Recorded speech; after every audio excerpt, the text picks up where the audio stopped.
Are you a vertical or a lateral thinker? I have to admit, it's a question I hadn't even thought about until I met Joanna Reynolds, who's the CEO of publishing house the Folio Society, for this week's My Business Leader Secret.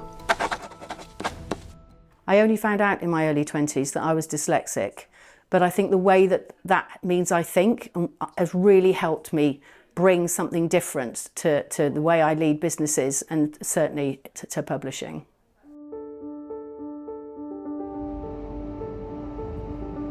This week on My Business Leader Secret, we take a trip to the Riverside in East London to visit a venerable old publishing house which has had something of a facelift.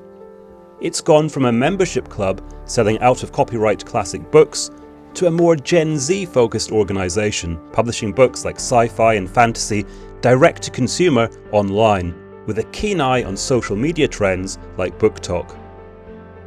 The transition has happened under the leadership of Joanna Reynolds, who became CEO in 2016 and has returned the once struggling publisher to profit.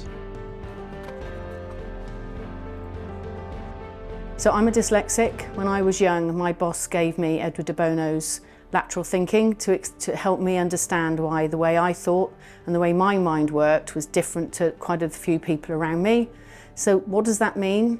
Well, most businesses have vertical thinkers. So vertical thinkers come at a problem in a very systematic, linear way and go step by step to come to their solution. And once they've got to the solution, they believe that's the right solution.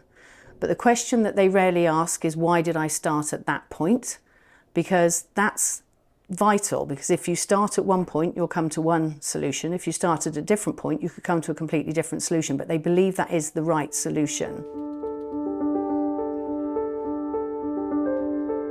But lateral thinkers are very creative. They go wide and they think creatively and they come at something and say, okay, so what have we got here? How does it work? Let's go out and come back in.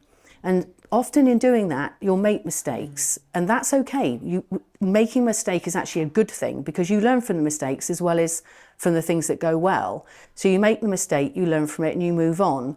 They'll come to many decisions along the way, and as they do that, they'll discuss them and interact with the people around them and say, look, what about this? How does this work? Do you think this is the right way to go forward?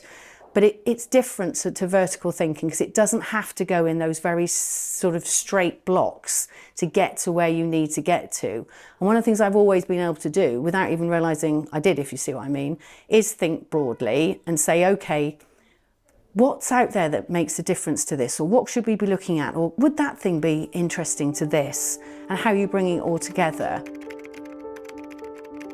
And yet, I've been using data all my career and stats, and I'm really good at numbers, and I know how numbers work, but I will take all of that and look at it broadly as well and say, okay, this is what the data's telling us, but what else is it telling you? What else might be in there? So it makes you ask lots of questions. But that's been vitally important for my career and me running businesses, because I just bring something different and sort of almost external into what we're doing.